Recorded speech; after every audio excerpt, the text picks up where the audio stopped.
നമസ്കാരം. മലയാളി വാർത്ത ഇൻസൈഡിലേക്ക് സ്വാഗതം. കലൂരിലെ വാടക വീട്ടിലുള്ള മസാജ് സെന്ററിൽ മോൻസൺ മാവുങ്കൽ കരുതി വച്ചത് 8 ഒളിക്യാമറകൾ.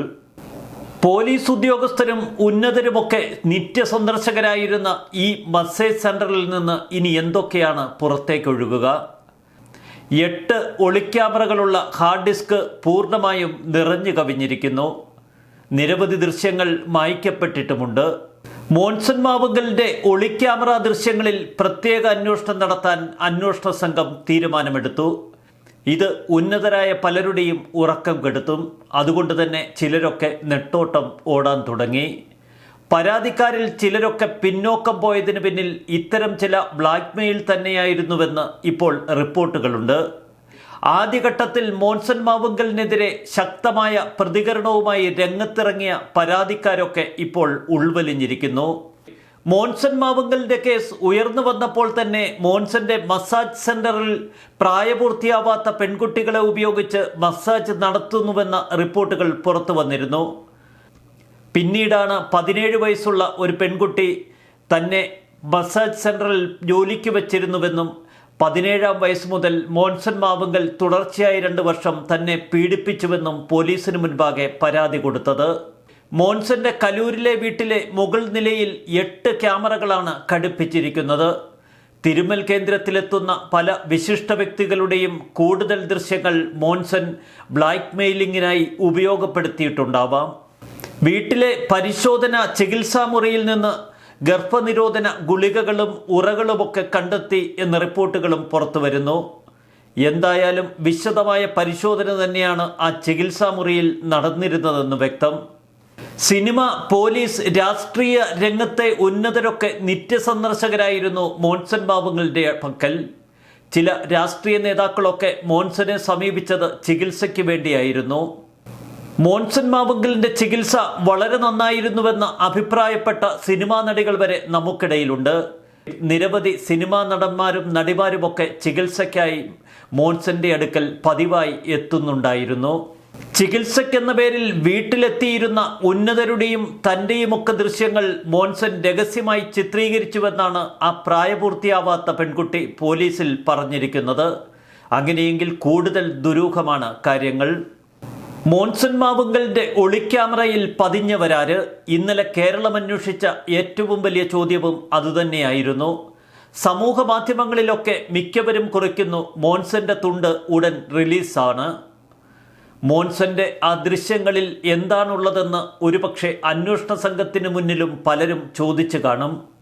ഞങ്ങൾ ഉൾപ്പെടെ ചെയ്യുന്ന വീഡിയോകളുടെ താഴെ പ്രേക്ഷകർ കമന്റുകളായി എഴുതി എത്രയും പെട്ടെന്ന് ആ ദൃശ്യങ്ങളൊന്ന് പുറത്തേക്ക് വിടണം, സമൂഹത്തിലെ ഉന്നതന്മാരുടെ ആ മുഖം മൂടി വലിച്ചു കയറണം, ആരൊക്കെയാണ് മോൻസൺ മാവുങ്കലിന്റെ അടുക്കലെത്തിയതെന്നും അവരിൽ എത്ര പേർ വിശദമായ ചികിത്സകൾ തേടിയിട്ടുണ്ട് എന്നുമുള്ള കൗതുകം പ്രേക്ഷകർക്കുണ്ട്, ജനങ്ങൾക്കുണ്ട്.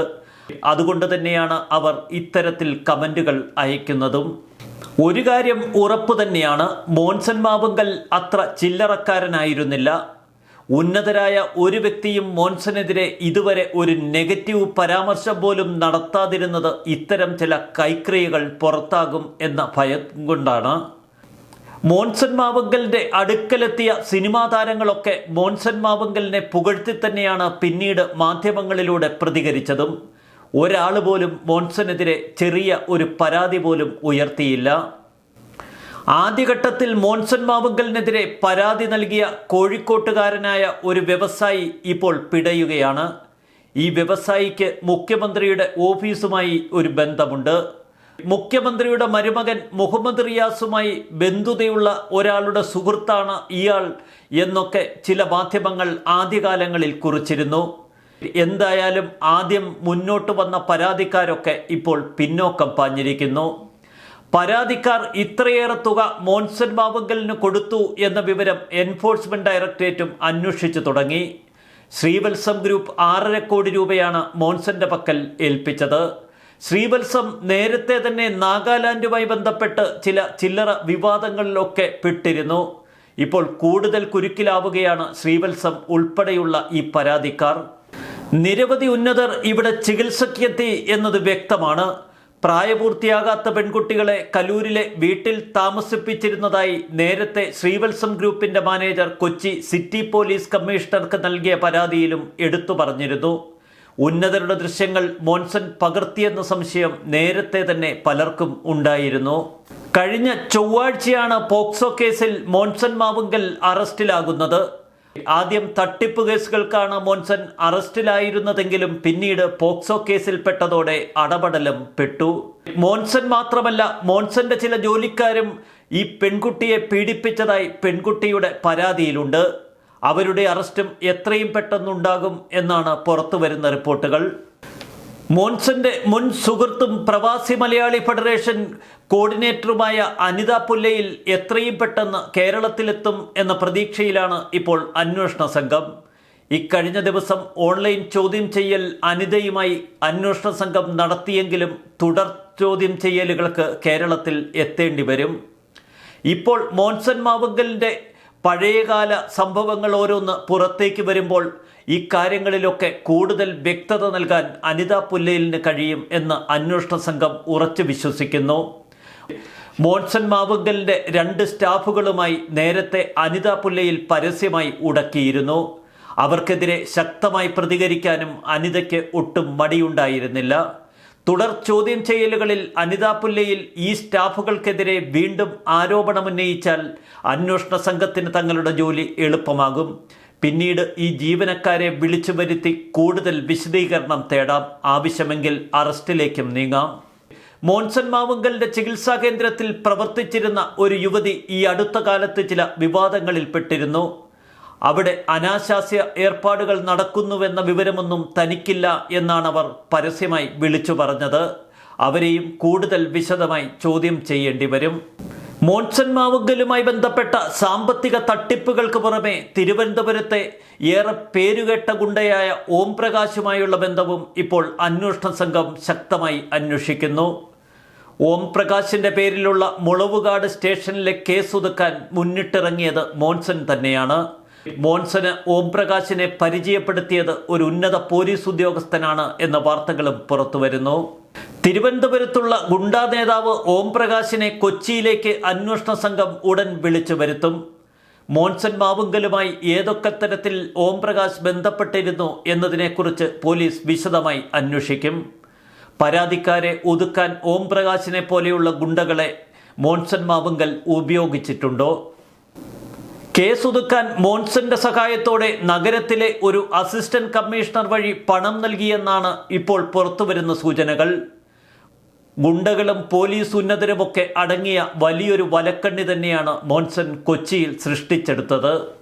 ചിലരെയൊക്കെ വിശ്വസിപ്പിച്ച് കോടികൾ മോൻസൺ മാവുങ്കൽ തട്ടിയെടുത്തത് ജീവനക്കാരുടെ അക്കൗണ്ടിലൂടെ തന്നെയായിരുന്നു.